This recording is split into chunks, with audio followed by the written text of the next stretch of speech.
Hello, my creative friends. Let's talk about art journaling with the moon for the week of July 24th to the 30th.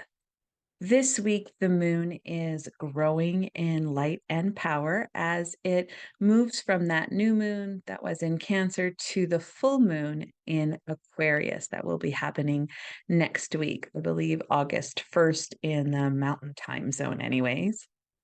This week, in this recording or in this video, I'm going to talk about the moon as it's moving and growing in power and how we can work with that in our art journals. If you art journal with the moon alongside me, I think this is especially helpful for highly sensitive people, creative and intuitive people who tend to absorb a lot of emotions and a lot of energy from the environment, but that also need to learn how to process or let go or release some of that energy so that they can create the changes they want to see in their lives. Which is why I art journal with the moon, because it really supports me in aligning with that lunar energy, but also it helps to co regulate my nervous system.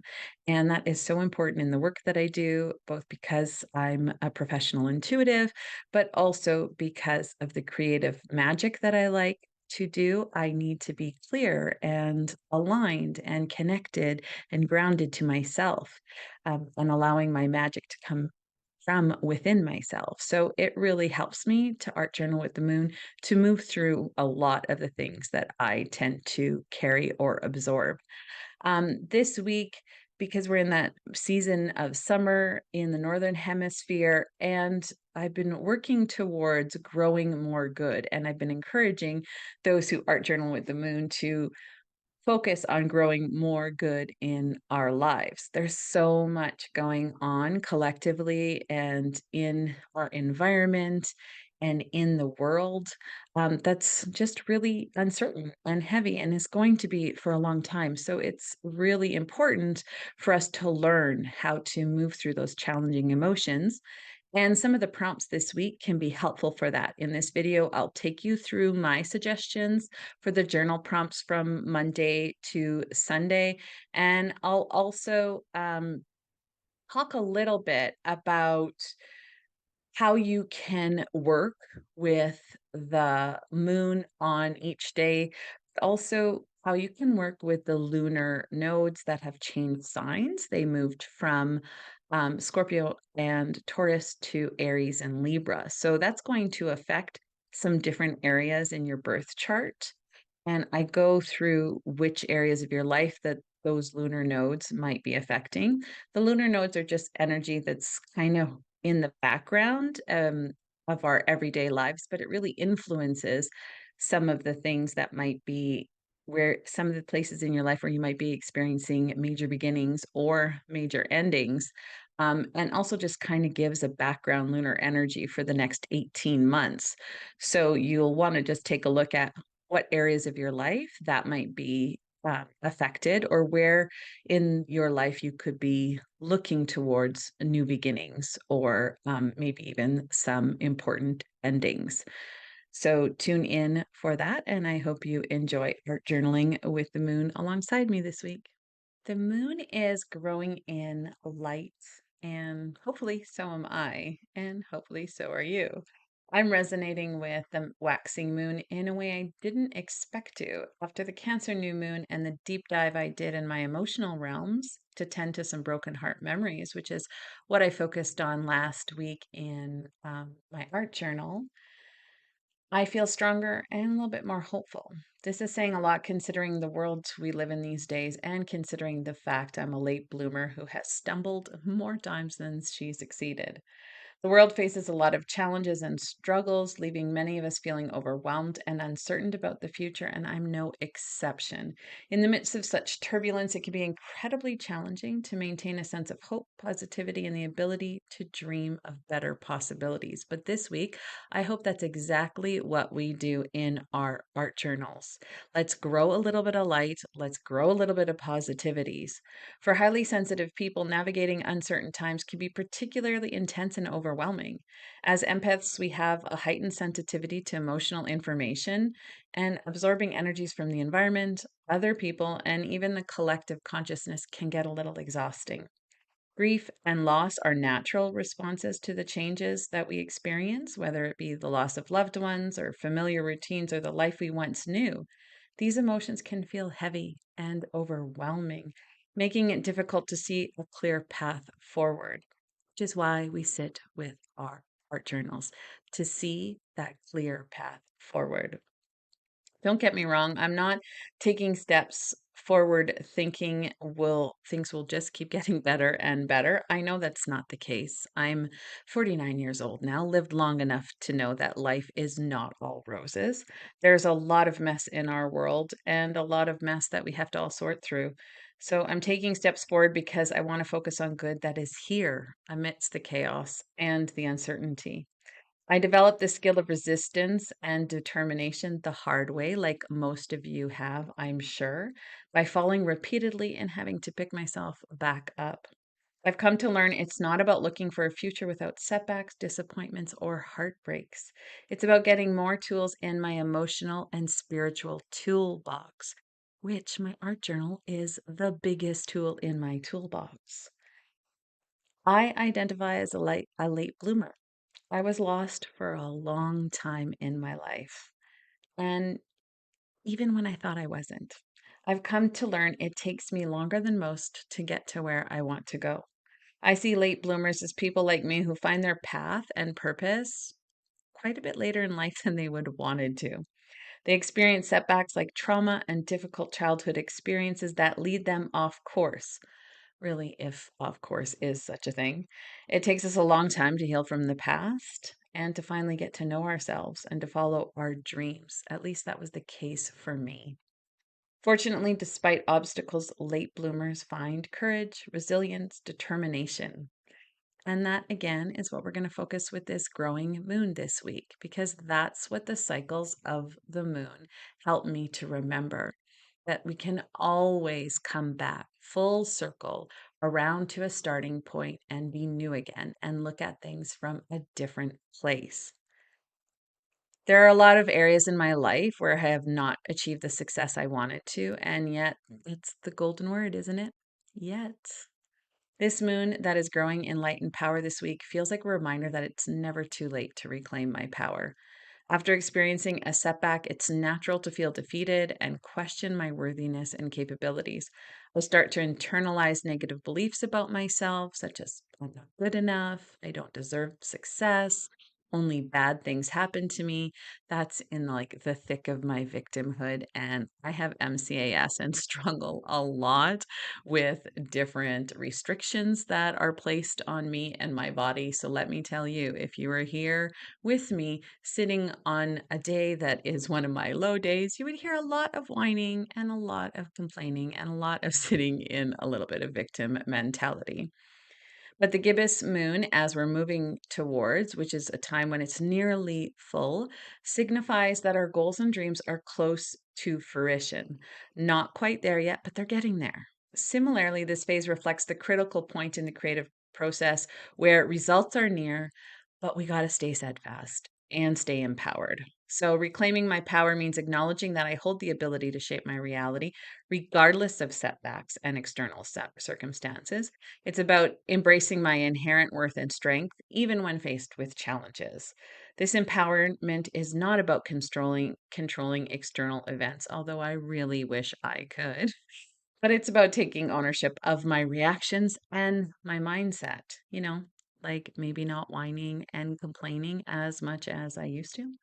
There's only so much I can control. I can't always control the results, the timing, or the world, but I can control my inner world. In the face of self doubt, cultivating a positive and empowering belief in myself becomes a magical force. And again, that's the force I want us to tap into as we work with the moon in our art journals this week. So I'm going to go through a little bit of what is happening Monday through Sunday, and then giving you some suggestions of how to work with the moon each day of the week. So, as I was describing, you're seeing the moon growing in power here, and you're also seeing that the moon is moving through Libra, through the sign of Scorpio, through the sign of Sagittarius, and Capricorn this week. So that means it's going to hit these different astrological houses in your birth chart. So I would pay attention to that just to get a feel and get used to what does it feel like for you personally when the moon hits those different houses in your chart. Do you tend to get a little bit emotional in those areas of your life? Do you tend to tap into your intuition a little bit more closely? How the moon affects you or how your relationship with the moon is going to be very unique and different. So you just want to kind of get to know what it's like for you. On Monday, that growing moon is just in the waxing crescent phase and it's in the sign of Libra. It's a little bit kind of a quiet moon because it's not having any relationships with any other planets. So it's just that pure Libra energy. Libra makes it a good day to focus on harmony, negotiating, and keeping the peace in relationships. So, in your art journal, create an image that celebrates a relationship in your life that brings you harmony and ease. You might even want to share that creation or that page in your art journal with the person that you have that relationship with, just to see that they've been celebrated on that day. On Tuesday, the moon moves into the sign of Scorpio, and Scorpio energy helps us dive a little deeper into our emotional and spiritual realms. It's a fixed water sign, so it carries a lot of that emotion and intuition, receptivity. It's a good day to heal and transform your secret or your repressed emotions because Scorpio is really good for that shadow realm. So, in your art journal, draw, paint, or collage an image that represents some challenging emotions you've been feeling lately. This is always a really good exercise, and I try to include it almost every week somewheres just to release, process, and let go some of the emotions or beliefs that you're carrying that you just no longer need. And on Tuesday, I think it's a really great day for that. On Wednesday, the moon is in the first quarter phase, and it's a good day to explore what choices you can make this week to help your new moon intentions become a reality in your life. So, if you set intentions during that Cancer new moon, kind of think about your choices and decisions and which ones in your everyday life maybe need a little bit of tweaking or a little bit of changing in order to support where it is you actually want to go in your life or the new things that you want to create in your life. So, in your art journal, create a vision board representing a decision you're ready to commit to that will support you in achieving your goals or support your new moon intentions and becoming a reality in your life. On Thursday, the moon is in a happy relationship with Neptune today. It's a good day to tune into your emotions, tap into your creativity, trust your intuition, and use the power of your imagination to create the changes you want to see in your life. Neptune is such a beautiful energy to kind of connect with divine inspiration. So, in your art journal, draw, paint, or collage an image celebrating your emotions, your creativity, and or your intuition. The moon, as you'll see, is also having a lot of relationships with other planets. So you might notice that Thursday is a really kind of busy feeling day, or just emotionally and energetically, it just might feel like noisy to you. On Friday, the moon is in the sign of Sagittarius, and Sagittarius is a fire sign. It's expressive and positive and humorous and optimistic and adventurous and adaptive and fun, but sometimes it can also focus on too many things. I'm very familiar with that. It's a good day to focus on personal growth or expansion or learning through trying and doing. It's also a good day in your art journal to create a mood board that represents all the things you're grateful for today because Sagittarius is ruled by the planet Jupiter, and Jupiter tends to focus on those blessings or those things that are good and raining down or drawing down more blessings into our life. So that would be a good day to focus on just what you're grateful for. On Saturday, the moon is in the gibbous phase, so it's a good day to take a moment to think about your new moon intentions again, revisit those, because the moon is almost full. So, do all parts of you believe you are worthy of moving forward in your life in the direction you want to go? Because that gibbous phase is kind of can represent when we feel doubtful or when we feel um, when we start to doubt our capabilities in regards to our new moon intentions. So if there's a goal you've been working towards, you might notice that old beliefs or old patterns or self-sabotaging behaviors come up because you're moving in a new direction that maybe some of your younger inner parts are afraid of. They might not feel familiar with the direction that you're going, or they just might be harboring a lot of trauma or unexpressed, repressed emotions that they just didn't have a chance to process and move through. And so they're going to get all activated when your life is moving in a certain direction, and then you'll be left feeling maybe burdened or feeling like all of a sudden procrastination or anxiety or these different resistant behaviors start popping up in your life and you're wondering what's going on. This is something I really want. Why isn't it working? Why am I reacting this way? Why aren't I doing what I want to do? And that is, my friend, a really great time to sit down and tune in to your younger inner parts and see if there are any that are afraid of the direction that you're going, or that are afraid of your goals, or that just have something that they want to express and share with you. Because once you dialogue or have a conversation with your inner world, and the inner parts in your inner world, you might see that, oh, okay, they just needed some reassurance, or they just needed to feel safe enough to release and let go so that I could actually move in the direction I want. So, in your art journal, allow a younger inner part of you that is afraid of your goals or your new moon intentions to express their feelings. So, just try to follow your intuition and let them express themselves. So, when you're doing this exercise, it's really helpful to just trust whatever arises instead of trying to think your way through a problem. You're just letting go and letting whatever wants to pop up on the page to reveal itself. On Sunday, that moon is in the gibbous phase, and it's a good day to reflect on what embracing emotional maturity means to you, because that day is when you're working with that moon in Capricorn energy or that moon in Saturn energy, because Capricorn is ruled by Saturn, so it's going to be drawing down a little bit of that planet's energy as well. And Saturn and Capricorn are really good for helping you to be realistic and to move forward and pursue your dreams and goals, but with emotional maturity. So think about in your art journal what emotional maturity means to you, and play with the symbols and colors and imagery of Capricorn or the planet Saturn or both, whatever feels resonant with you, and just explore what emotional maturity as you move towards your dreams means to you. Now, the other thing I wanted to focus on this week was the lunar nodes. Those changed sign last week, but I didn't have an opportunity to give attention to that. And just like this week as well, with the sun moving in Leo, we're going to want to give some attention to the Leo part of your chart, but I'll be doing that next week. So this week, we're going to look at the lunar nodes and where those are falling in your astrological birth chart and what you might want to be paying attention to in regards to that lunar energy.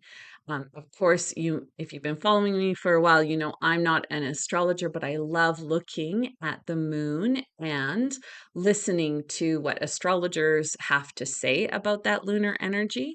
And one of the things that was really sticking out for me as I was paying attention to different astrologers was the fact that those lunar nodes are going to be affecting the background energy of our everyday lives for the next 18 months. So I think it was really important, or at least I felt it was helpful and important to look at where those lunar nodes are now going to be and how that might be affecting me personally. So that's something I wanted to share with you as well, because it might come up when you're wanting to art journal with the moon.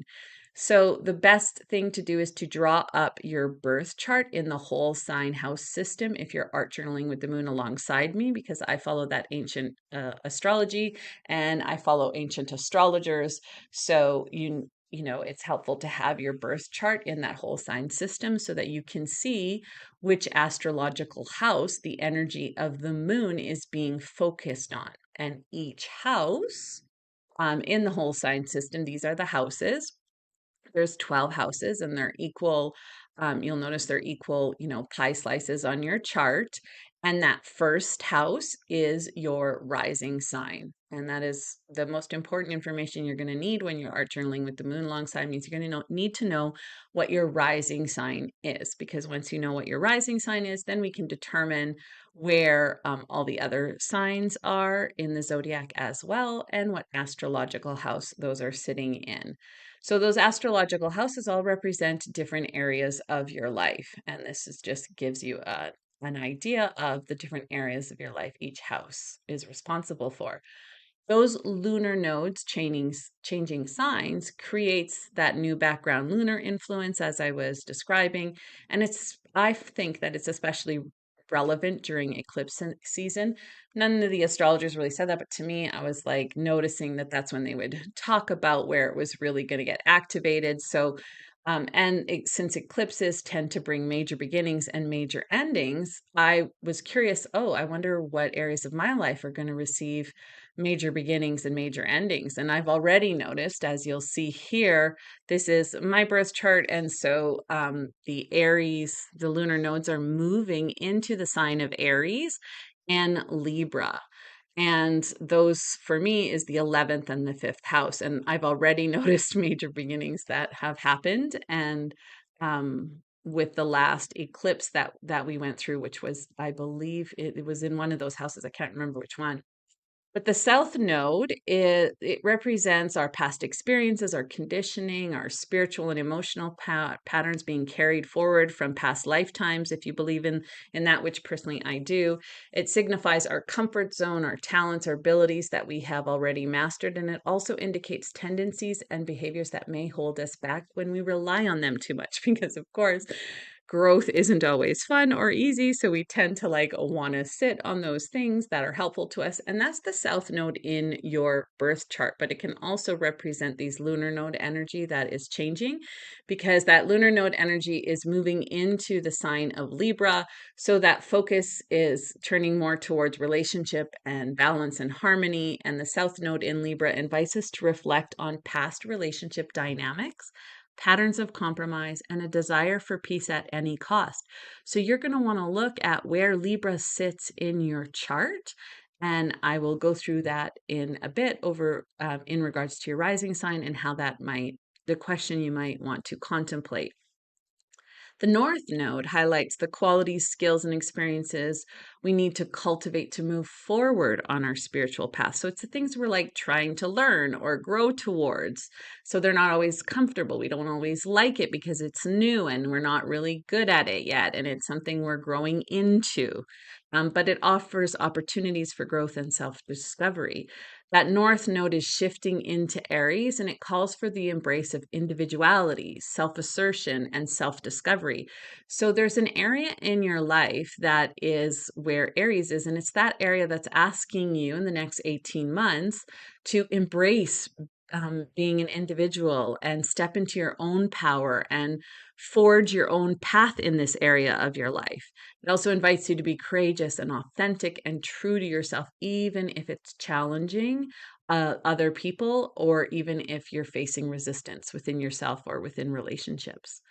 So, to navigate the energies of the lunar nodes in Libra and Aries, you're going to want to reflect on your relationship patterns and maybe even explore your experience with setting healthy boundaries. Again, especially in those areas of your life that Libra and Aries flavor in your birth chart. So, you can also think about what embracing your individuality in relationships means to you, what asserting your needs means to you, and what cultivating self reliance means to you, while still finding ways to be in relationship with the people you love, which is the key here. It's like, how can we keep relationship and still be in good and right relationship while tending to our own needs and asserting ourselves? You don't have to do anything about this lunar energy, but it's helpful to understand the way that the moon is being influenced in the background for the next 18 months or so.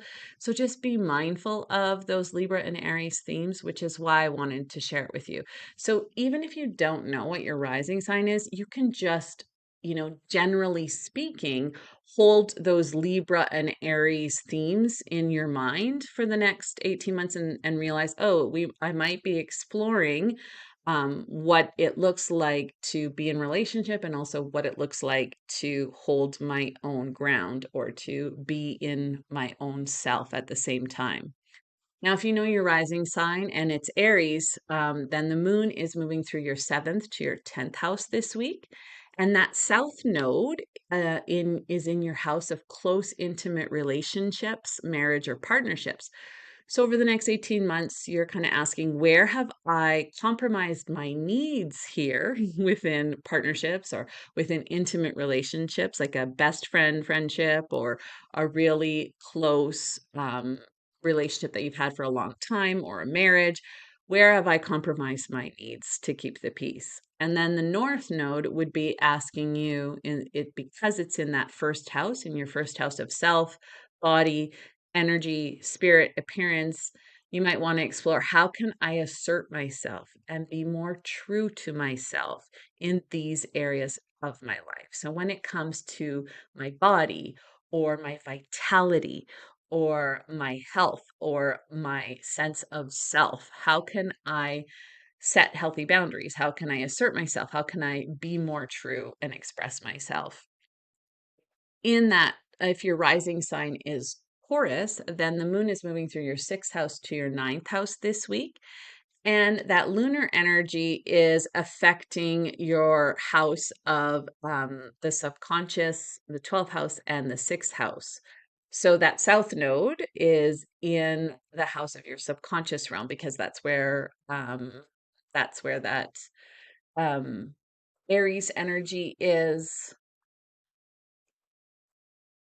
So actually, I've got a typo here. I just realized, which there's always a mix-up. If you've been following me, you know there will always be a mix-up.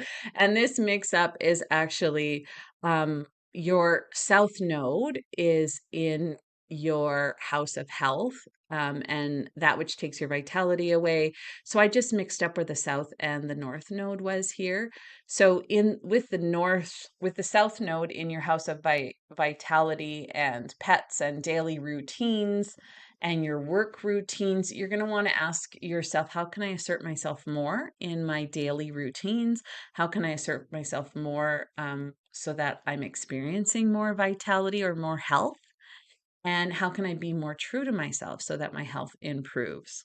And then with that north node in your 12th house, so that house of the subconscious realm, your secrets and your shadows, you want to ask yourself, where have you compromised your needs in order to keep the peace? And how has it affected your subconscious realm? Meaning, what buried memories do you have about compromising your needs? And how are they still there unprocessed? Or do you have some inner parts that might have some feelings or emotions to move through when it comes to the way you've compromised your needs in the past? If your rising sign is Gemini, the moon is moving through your fifth to your eighth house. And the south node is in the fifth house. So it's that house of creativity, children, joy, pleasure, and your sex life. So you want to ask yourself, where have I compromised my needs in these areas of my life in order to keep the peace? And then with that north node being in your 11th house of friendship, groups, and community, you want to ask yourself, how can I assert myself here more? Or how can I be more true to myself when I'm in friendship or when I'm with groups? It's also the 11th house is also the house of hopes and wishes. So you can also apply that question to your hopes and your wishes. With that rising sign in Cancer, the moon is moving from your fourth house to your seventh house.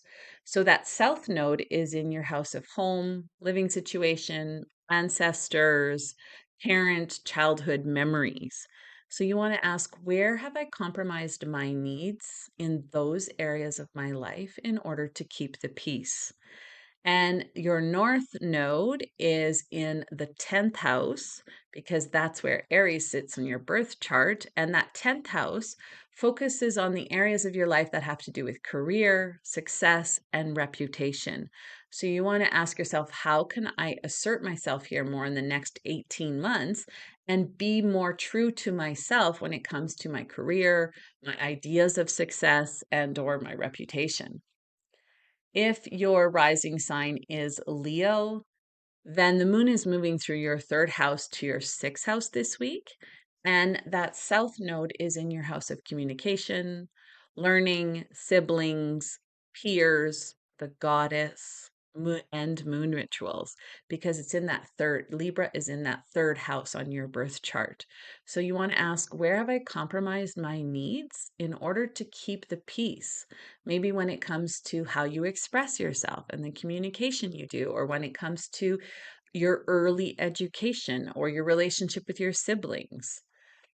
That north node is in your ninth house, which rules the areas of your life that have to do with higher education, international travel, faith, religion, publishing.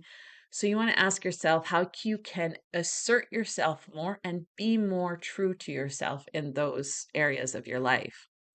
If your rising sign is Virgo, the moon is moving through your second to your fifth house.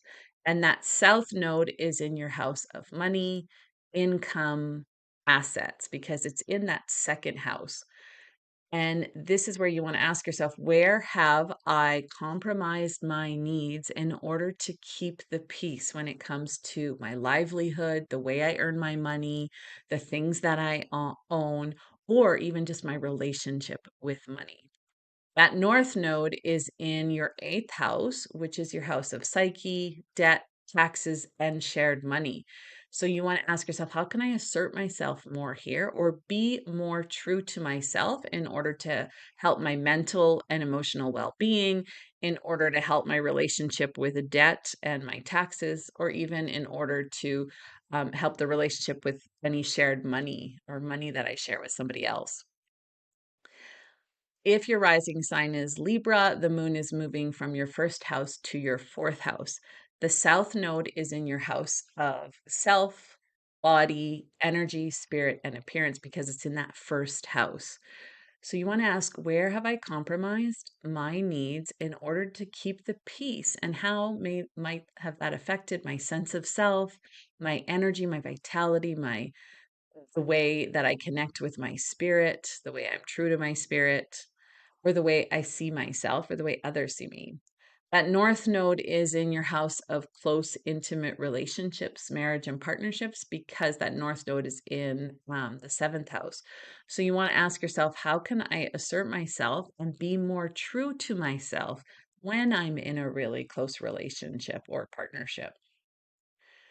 If your rising sign is Scorpio, the moon is moving through the 12th house to the third house in your birth chart.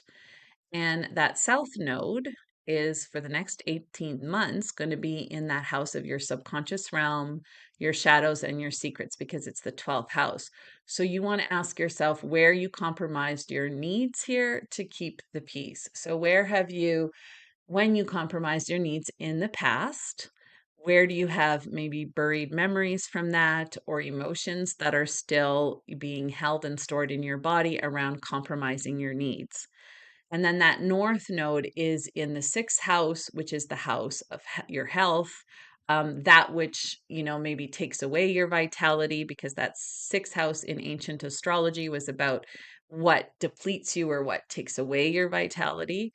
And then that house, it's also concerned with your relationship with your pets and your daily work routine. So, not necessarily with your work itself, but just the things, the tasks that you do in your everyday life in order to just get the work done. You're like chores.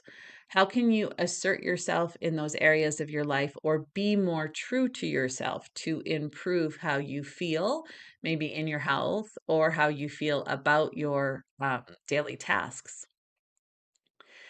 If your rising sign is Sagittarius, the moon is moving through your 11th to your second house, and that south node is in your house of friendships, community, groups, and hopes and wishes because that south node, Libra, on your birth chart is in your 11th house. So, where have you compromised your needs when it comes to friendships or community or groups or your hopes and wishes in order to keep the peace? And what were the consequences that you experienced because of that?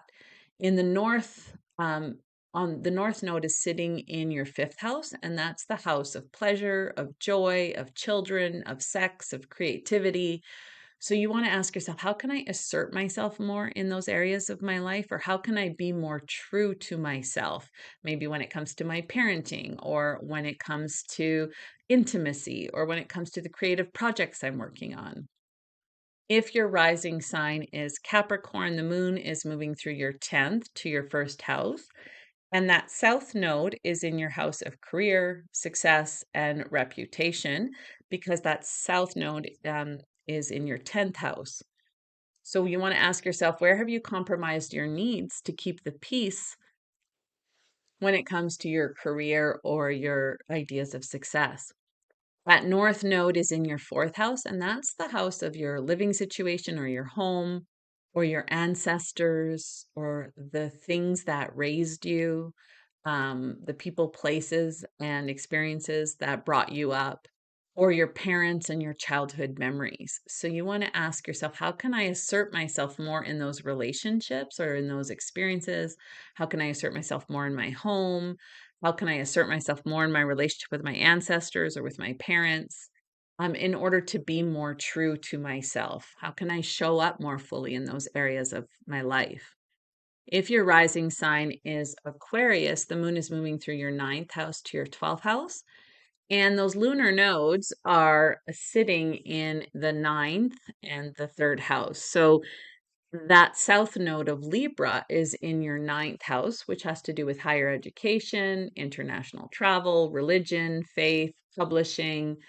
It's it's where you want to ask yourself, where have I compromised my needs here to keep the peace? So think of those areas of your life and how compromising your needs might have affected your goals or your dreams in those areas of your life. Then you look at the north node, which is in your house, in your third house, which is the house of communication, education, moon rituals, goddess worship, siblings, and peers. And you want to ask yourself, how can I assert myself more in those areas of my life to be more true to myself or to show up how I really am in those areas? And finally, if your rising sign is Pisces, the moon is moving through your eighth to your 11th house this week. And that south node is in your house of psyche, debt, taxes, and shared money, because Libra is in the eighth house on your birth chart. So you want to ask yourself, where have I compromised my needs in order to keep the peace when it comes to maybe my emotional or mental well being or my relationship with debt and taxes?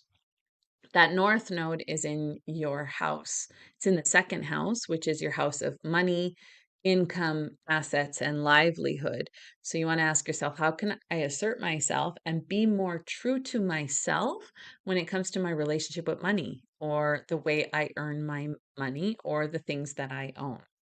So I hope you enjoyed seeing where the lunar energy might be affecting you and the areas of your life that it might be really bringing some major beginnings or major endings to in the next 18 months, and just give a little bit of reflection on how that might be appropriate or actually resonating with you at this time. Enjoy, and we'll see you next week.